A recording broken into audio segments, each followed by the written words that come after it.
I used to work part-time as a programmer at an office supply company. So they were selling pens, pencils, paper, erasers, post-it notes, right? Office supplies. And I remember the owner telling me one time, he says, David, office supplies is the best business. If business is good, people are buying more pens and paper. He says, if business is bad, they're buying bankruptcy forms. We have the pleasure of welcoming David Peterson today to our interview series. I'm Sumita Mariam from the PeopleHum team. Before we begin, just a quick introduction of PeopleHum. PeopleHum is an end-to-end, one-view integrated human capital management automation platform, the winner of the 2019 Global Cody Award for HCM that is specifically built for crafted employee experiences and the future of work. We run the PeopleHum blog and video channel, which receives upwards of 200,000 visitors a year, and publish around 2 interviews with well-known names globally every month. And now for our guest, David Peterson is the president at US DataWorks. He is an internationally acclaimed strategic innovation expert, speaker, and leadership coach. He is the best-selling author of the book Grounded and is highly sought after for his keynote addresses, which are always customized to suit the audience. Bringing with him an experience of over 2 decades, we are extremely happy to have David on our interview series today. Welcome, David. We're thrilled to have you. Samantha, thank you so much for inviting me. I look forward to our chat. It's our pleasure. So, David, going further to the interview, the first question I had for you. Can you tell us a little bit about your journey of 2 decades that brought you to this beautiful place that you are today? Excellent. Thank you so much. It's a great question. And I started off very young as a computer programmer and was studying programming in school. I got a job at a company that provided financial services, electronic banking, if you will. I didn't know anything about electronic banking. I was just a programmer writing code. But I managed to work my way through that company, was paying attention to other things going on, started getting involved in education, and ultimately wound up doing sales. So I sort of worked my way through that company from a position of programmer, and then had a succession of other financial technology companies that I went to work for. So I just kind of became very ingrained in this whole idea of electronic banking and payments just from that first programmer job and really kind of paying attention. Then I started several companies in this space, and for the last 10 years, in addition to my now being president of US DataWorks, I have a consulting company called i7 Strategies. And so I provide speaking, written a book, as you mentioned. I do strategic planning facilitation, but one of the most exciting things that I do now is I focus on creativity and innovation, specifically as it relates to a company that's trying to ignite, let's call it enterprise-wide innovation. How do we get everyone in the company, not just these few people that are over here in IT or that one person who's involved in strategy? What do we got to do to get everybody involved in innovation? So I've created a lot of content around innovation and how it can get sparked and ignite in a company, and then how do you sort of keep it going, and what are the things you absolutely can't do which would snuff it out? Yeah, that's very interesting. And you talk a lot about innovation, which brings me to my next question. So I saw when I was looking up about you and everything, and innovation DNA and innovating where you are. So can you help our viewers understand more about your philosophy of the innovation code? Sure. So I try to think of this as different levels. Maybe if you take a typical company, you have a CEO, you have a group of senior leaders, the head of HR, the head of finance, the head of sales, so forth. And then down below that, you might have a hierarchy of supervisors and managers, and then you have a bunch of people who are just working. Now, some companies may only have 12 people, and so all those kind of hierarchies work out.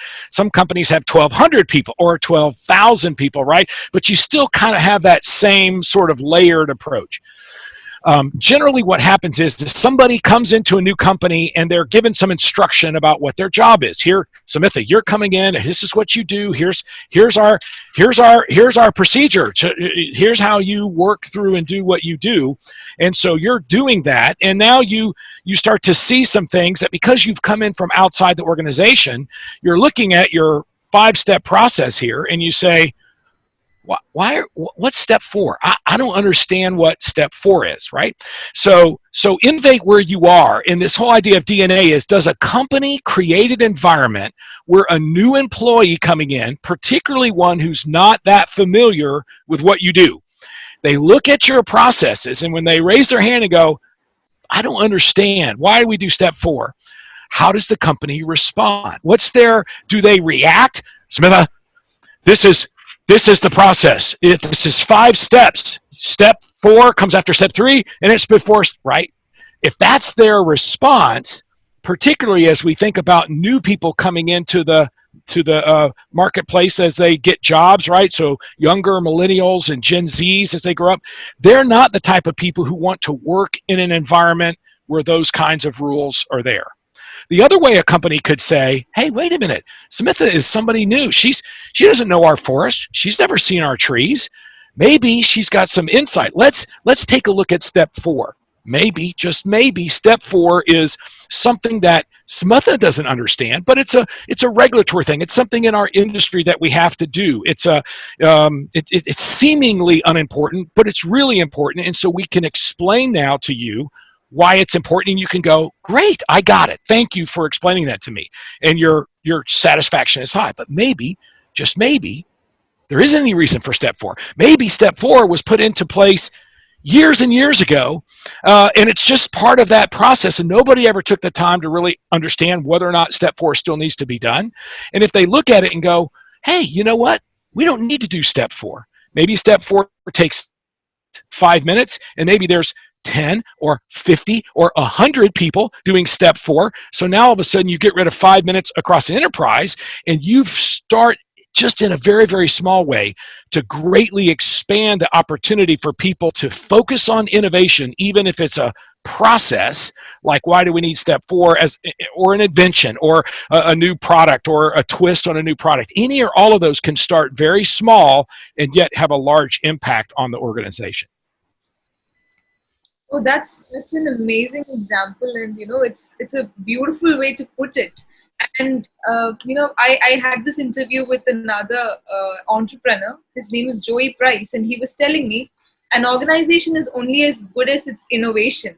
So, because of all these organizations crowding up the corporate world, you have to innovate to hang in there and survive amidst all of this. So, coming to that, that crowded corporate space, is there any specific advice that you might want to convey to the new age startup leaders who are in their difficult race to succeed? Yes. So what I would say is if there's a younger person, if there's a younger Gen X or a millennial that wants to start a company, they probably have a pretty good open idea, right, about what they want to do. I think what they don't necessarily have is they're not necessarily grounded. So I'm going to plug in for my book. They're not thinking about all those kinds of things that could happen that are wrong. They're really only thinking very positively. And one of the things that I bring out in Grounded is when we're examining how we move forward, starting a new company, initiating a new project, taking a new job, pick whatever kind of thing like that you want. We look at sort of the pros and cons, and we say, well, what are all the good things that can happen? Well, and then we sort of can prioritize those. Here's why this is good. What we almost never do is think about what's the worst bad thing that can happen and compare the worst bad thing to the best good thing. If you look at the worst bad thing and it's really, really bad in comparison with the best good thing, then that might be enough for you to say, I don't know that that's necessarily a good idea. So this is the part that I see most younger entrepreneurs who are getting started. They don't take the time to think through the worst bad things. And this is something that people of my generation, baby boomers and others, have a lot of experience. We've just been around longer, so we've seen a lot more bad things. So you have this clash between the millennials who are so fired up and excited to start a business and the baby boomers, who are kind of like, the grumpy man who's mad because the ball's in his yard, right? They're kind of like, kids, get off my yard. Somehow, if we can bring these two groups together and these older folks can understand and help people with this energy and this passion for starting a business and not be critical, but try to help and support and encourage with wisdom. But yet younger people have to understand that, hey, look, maybe I don't really see it from their perspective, but I'll listen. I'll listen. So a great example of that is there's a young man by the name of Matt Falscraft, and he is the CEO of a company in Atlanta called Soft Giving. It's softgiving.com. He's a millennial. And I knew him in the industry. We both worked at different companies in fintech, and he had an idea for a company, and we started collaborating. And when I would share with him information that he didn't immediately think was good, he never dismissed it out of hand. He never was like, forget it, whatever. He listened. He didn't always take my advice, but he always listened. And so over the years now, we formed a very good relationship where I sort of serve as a CEO mentor for him as he stood up his company. He's hiring people. He's had to fire people. He's had to go twist and turns with his business. And he and I can just get on the phone and talk about things. I can share with him my perspective. He gives me his insight on it. And somewhere in there, we sort of work on something that comes out to be, I think, pretty good. That's what I would look for is be confident in your ideas, but find a mentor. If you want to use a sailing example, find a captain that you think would serve as a good, I'm going to go on a journey. I want to make sure I have a good captain. And then follow that person and learn whatever. And then eventually you've got your own ship and you take the wheel and off you go. That would be my advice. That is some great advice. And I totally agree with you. I mean, wisdom comes with experience, and you got to have that fine balance of wisdom and energy to keep things going and pushing it forward. So that's beautiful. And so let's focus on the larger organizations for some time.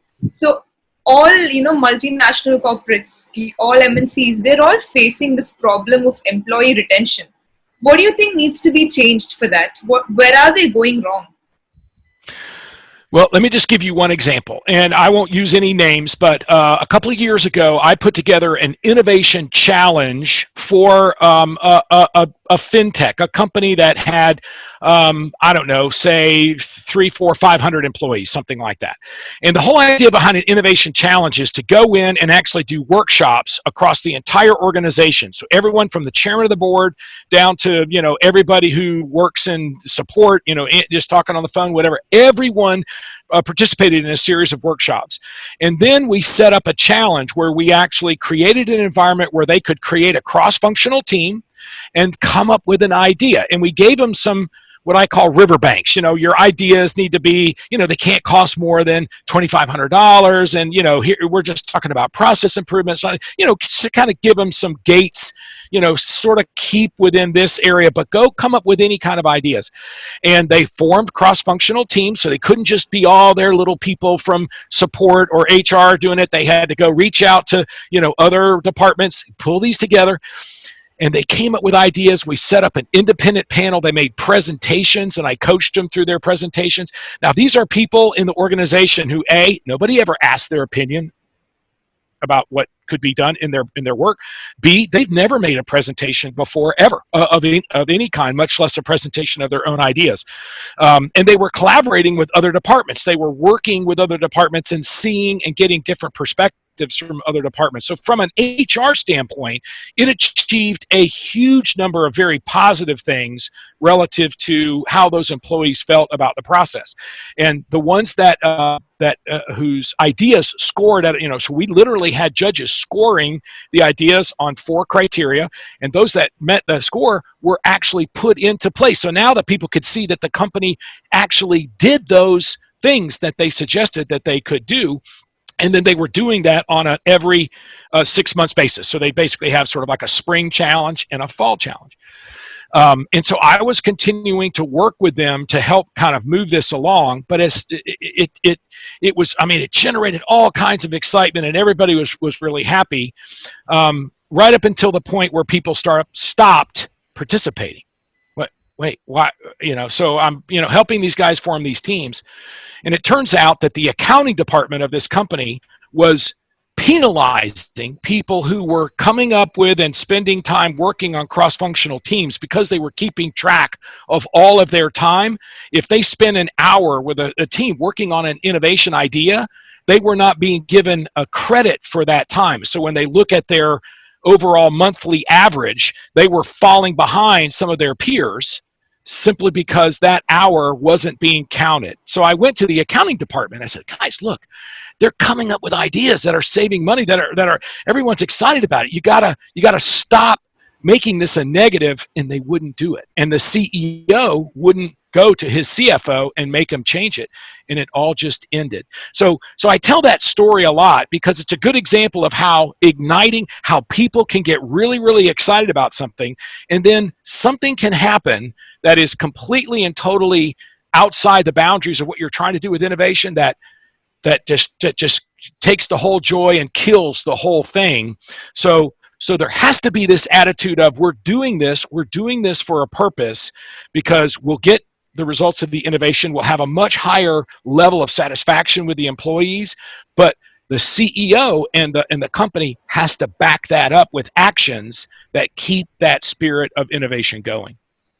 Oh, that's a great example. And I was like, the first half of the story, I was like, wow, that's great. That's an amazing idea. And I think you delivered a great message with that story. And even I think, when we as employees, our voices are heard and our opinions are considered to be credible, we get a lot of power from it. We get a lot of motivation from it. It's like recognition, and it's like, hey, they're hearing us. So that feels good. So Yeah. that gives us a sense of engagement with the work, and it gives us a good experience. So when we talk about employee engagement, how much do you think that technology can play a part in engaging the employees better? Yeah. So another company that I am working with currently that's doing this same kind of innovation challenge that I created, they actually have created an internal system to harvest all of these ideas and allow other employees to see the different ideas and be able to weigh in on them. So I think that there can be innovation and technology that's applied, to this type of thing. But I would just tell you that innovation technology isn't the answer. We can't add more technology and somehow come up with better ideas or better innovation. Let me just quickly share with you that my feeling is strongly this, that there is no innovation without creativity. You got to come up with something new. You got to be creative to come up with something new. But people conflate creativity and innovation all the time, use them interchangeably, but they're not. So innovation must have creativity, but creativity does not an innovation make. So I coined this phrase that innovation is creativity expressed, manufactured, and consumed. Innovation is creativity expressed, manufactured, and consumed. So what does that mean? So if I had an idea, Samantha, I've got a great idea. You're not going to believe this idea. Okay, she said, what? Tell me. And I can't explain it to you. I can't explain it to you in any way that you would understand. If I can't write it down, what good is that idea? So I have to be able to express it. I have to be able to explain it to you or write it down so that somebody else can understand it. Expressed. Manufactured. I have to build it. Doesn't matter whether it's a process or a product or whatever it is, it has to be able to be manufactured. I've got to create it. Otherwise, what utility does it have? And then consumed. If I create something, but nobody can use it, nobody wants to use it, nobody sees any reason to use it, then what utility did it really have? So I've got to come up with ideas, and they have to follow the expressed, manufactured, and consumed. If I do those three things, I can have an innovation. So I'll circle back around to your question. What companies aren't doing is they want innovation, but refuse to allocate time for employees to think, to be creative. So if you at your company, if People Hum, if all of a sudden every Wednesday from 10 a.m. to 11 a.m. on your calendar that everyone in the company can see, it says thinking. It's on your calendar. Now, other people are looking at your calendar. What? We need her to be in the meeting at 10. No, it says she's unavailable. What's she doing? It says she's thinking. What would people in the company think about you putting thinking on your calendar. Or let's say this, you're probably having to work from home with all of this, but let's say in your office, it's like those really nice, beautiful offices that have like a glass, so that when people walk by, they can see you in there, right?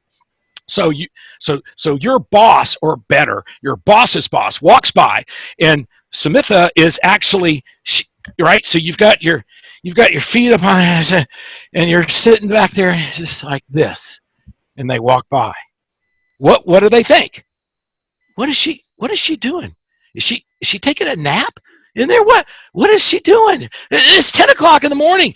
We got to be working, right? So this whole idea of companies almost discouraging people to just think, whether or not they get in a group and do a little brainstorming, or whether they're doing some kind of innovation or thinking on their own, we don't value that as a company. So the one thing that companies can do that would start this is not allow, but insist that a certain amount of time was allocated every month for people to individually brainstorm ideas, so that at a point in time when somebody says, hey, does anybody have any ideas? Or, hey, we've got this problem over here. Has anyone done any thinking on this? Somebody, maybe like Samitha, goes, hey, I have an idea. I have actually done some thinking on this.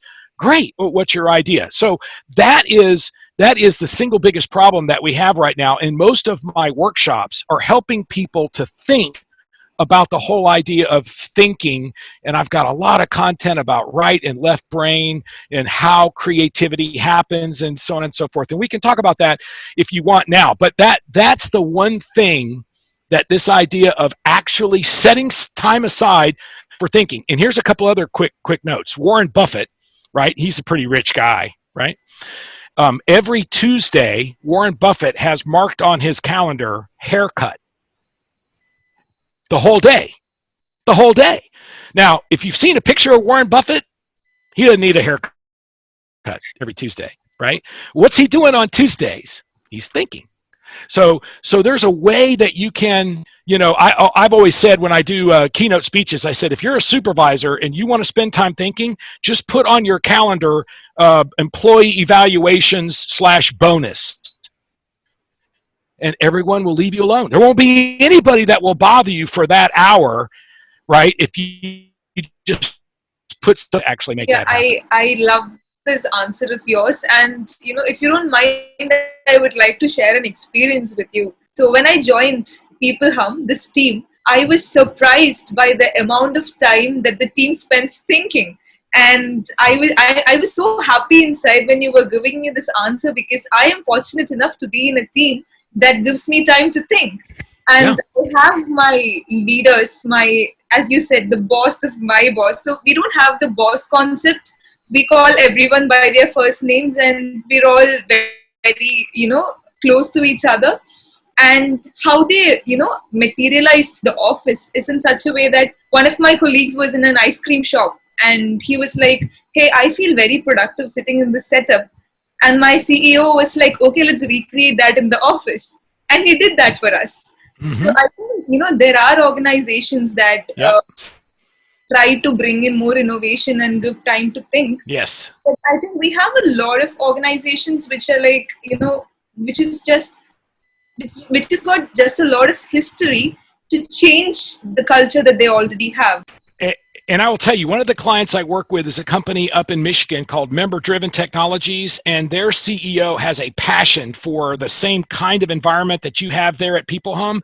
And every time I go up at their offices, there's such an amazing vibe right in that offices. However, most of the companies I work with are either financial institutions, banks, credit unions, or companies that serve them.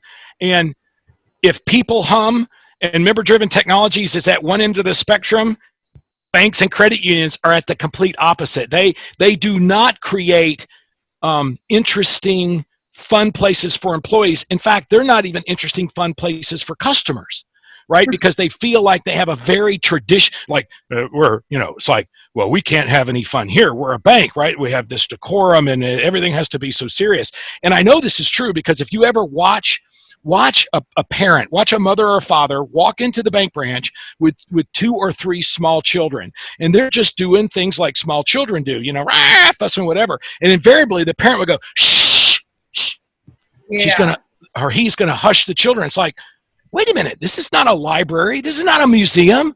Why are we hushing it, right? Because we have that same kind of feeling about, we're in the bank. So now we have to be super serious, whatever. So I try my best to try and get these bankers just to move, just to budge a little bit on the creativity spectrum, but it's very hard. Yeah, but that's a great thing that you are doing. You're trying to do it. I mean, that's very commendable.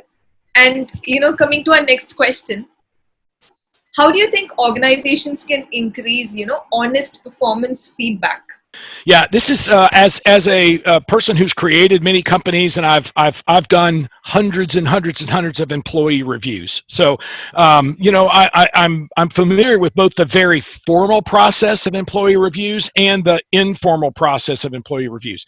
One of the things that I like to do as a senior leader is I will perform what I would call a traditional review, but in addition, I will also send all of the employees like a Survey Monkey survey or some other mechanism where they can respond in an anonymous fashion about how they feel on certain subjects. So if I'm doing an employee review of Sumitha, then you know that I'm talking to you, and you know that whatever you say to me or write, I know it was you.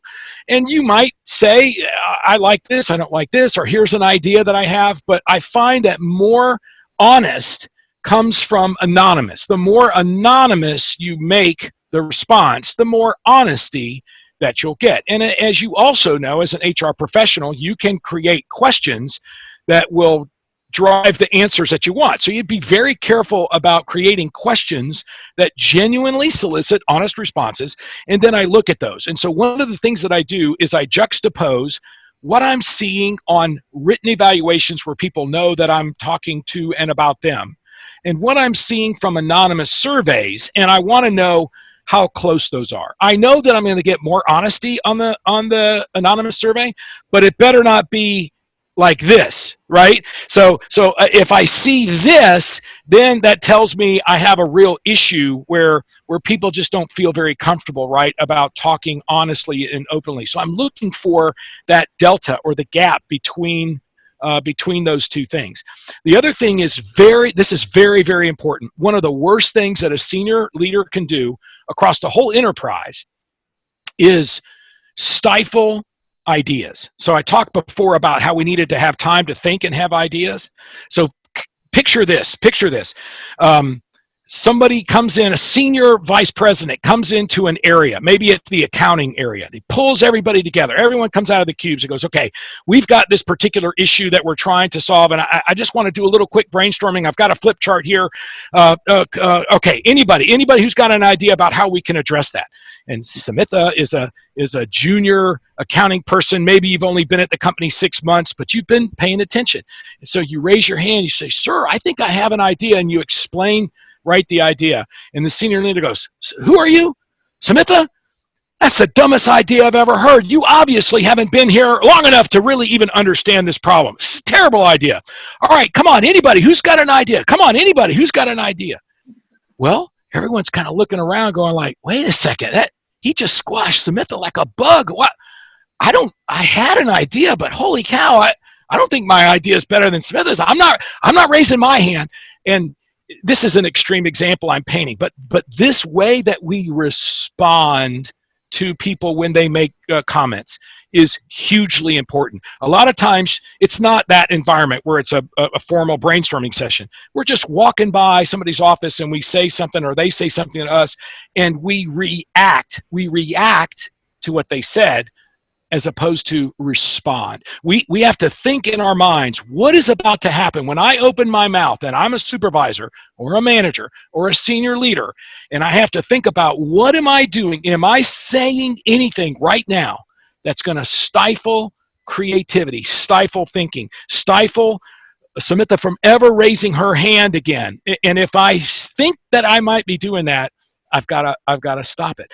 So as senior leaders, there are ways that we can help people understand. So let's go back to the scenario where you raised your hand. I'm the senior leader. You offer up this idea. I think that's a crazy idea. I don't think that's worth anything. And I'm like, Thank you for being the first one. Let's grab that idea and put it up on the board. Great, awesome. Who's got another idea? I never said, Samantha, that's a great idea. Or, hey, let's go implement. I love it that you gave me an idea. Thank you. Now, in that moment, you probably feel pretty good, right? And you might have another idea. So right next to you is John. John didn't really have an idea. He was like, oh crap, what do I do? I don't have an idea. He heard your idea, and because you articulated that idea, boom, something pops into his head. And he goes, oh, that makes me think of X. Now he raises his hand and gives another idea, and the senior manager captures that and capture. Until we can offer up our ideas with the self-confidence that we will not be ridiculed for an idea, you will never get true creativity going in a company. And it's that very thing that maybe your idea is a bad one. Maybe it's a terrible idea. But if I squash you like a bug, I don't get your second idea. I don't get your fifth idea, which is marginally so-so. I don't get your 22nd idea, which is maybe. But the 35th idea that you come up with saves my company $1 million a year. What am I going to do to allow you to be free to offer up those ideas each and every time with the full confidence that you will be heard, that your idea would be captured, and that other people can iterate or riff on your idea and help make it better? That's the single biggest thing that we should be looking for in terms of how we're getting feedback from these employees about everything, about a new product, or how can we make our work environment better, or how are we going to deal with people having to work from remotely home, and how we do things over Zoom instead of all together in the office, or anything can be done in a way that everyone feels good about their participation. Oh, that's you give amazing examples. I mean, I really love the examples and little stories that you give us. So, just out of curiosity, just another addition to that question. So, leaders are supposed to recognize their best performers, right? So, what is the limit? I mean, where is the line drawn between too much recognition that the employees start underperforming? Yeah. This is a very good question, and like most things, there's not a hard and fast rule. What is too much recognition for David might not be enough recognition for Samantha, right? So unfortunately, we have to kind of create some rules, right? We can't have an HR, especially as the company grows and you get to be multiple hundreds. That's where the quote red tape comes in, because now you're like, hey, you're treating that person differently than this person. So I get all of that. Here's what I would say. I would say that there needs to be some standardization of recognition for employees' efforts that is consistent enough so that nobody feels like they're being cheated. And then I, as a manager, try to really understand what drives Samantha and what drives John and what drives Sue and what drives Henry. And then, separate from the standard way of recognition or things that may be happening, I might also be doing certain things for the others that might be slightly different, more on a one-on-one basis rather than whatever. I know that most people want some kind of recognition. They would love to have the senior leader in front of their peers say, hey, Samantha, great job. That's, kudos, good for you. Everybody loves that kind of accolade. What most companies don't do as much as they could or should is what I would call people maintenance. So if you were a farmer and you had all of this equipment to plant your crops and harvest your crops and fertilize your crops and all of these big tractors and all of this equipment, you would on a regular basis be greasing axles and changing hoses and doing all the things to ensure that tractor was in perfect running condition, because it was so critically important, right? Most companies today don't have really a lot of equipment. I mean, obviously there's manufacturing companies that do, but People Hum or i7 Strategies or a bank or most anything is mostly about people. And so what's maintenance for people? What's the equivalent of greasing up the axle or changing the hoses? And it's education. It's the ability for people to learn new things, to acquire new skills, to get certifications.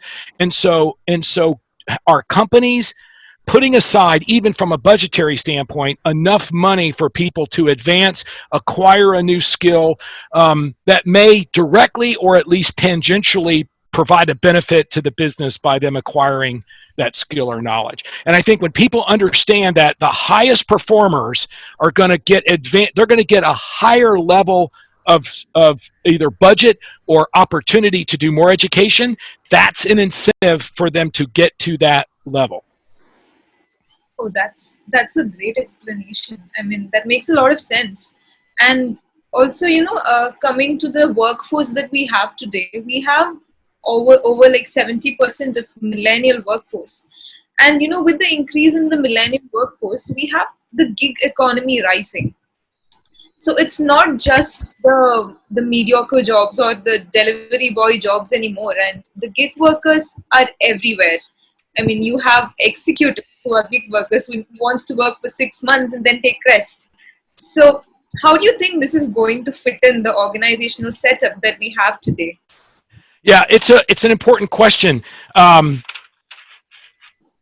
If I hold this up, can you see that? Yeah. I'm just kind of on the fly making a little graph here, right? So this is my whole little explanation. I heard a gentleman, I was speaking at a conference in Jamaica, and I heard one of the other speakers talk about this. Millennials suffer from a problem that they conflate time with success, right? So if I said that this is the y-axis and this is time, this is success, millennials believe that we live in a y equals x world. Now, I'm relying on your math skills, right? But if I asked you to draw y equals x, do you know how you draw it? It's just a straight line that goes through, it's just up like that, right? So that means that if I spend 2 years at a company, I will have achieved a certain amount of success. Oh, if I'm there 3 years, but I'm going to be a vice president, right? So it's just like I'm putting in this time.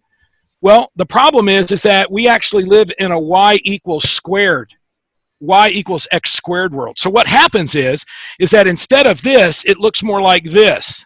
Yeah. Right? So this time that we put in here on the lower end doesn't look like we're going very far, and then all of a sudden it shoots up. So if a millennial is here but thinks they're supposed to be here, what's their job satisfaction? Hey, I'm in a dead end job. I'm not getting anywhere right with this. And so what do? They quit and they go to another job. I used to work part-time as a programmer at an office supply company. So they were selling pens, pencils, paper, erasers, Post-it notes, right? Office supplies. And I remember the owner telling me one time, he says, David, office supplies is the best business. If business is good, people are buying more pens and paper. He says, if business is bad, they're buying bankruptcy forms.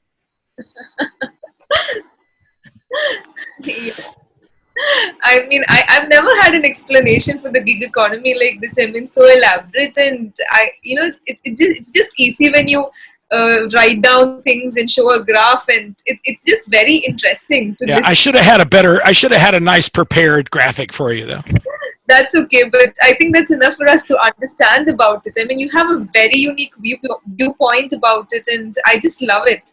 So, coming to our last question, just to wrap up the interview, if you have any last important soundbite that you would like to leave our audience. Yes, I would. Many of the people who are watching this may not be a supervisor or a manager or a senior leader or a CEO. They could be just David sitting in a cube or in that workspace, and they don't manage anybody. They just are themselves. And so they're not empowered to go make enterprise-wide innovation happen. They're not empowered to go grab a flip chart and bring 20 people together to do brainstorming.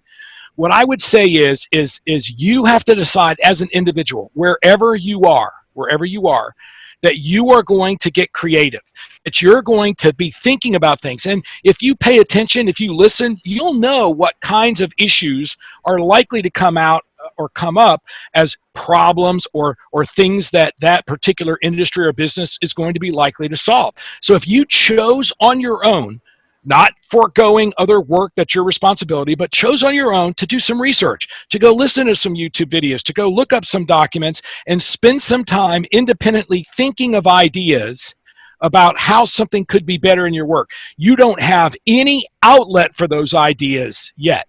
You just harvest them. And I showed you my little book here. So a millennial Gen Z might be like, what's that guy doing? He's actually holding up a book. It's got spiral paper on. You need to have something to write down ideas on.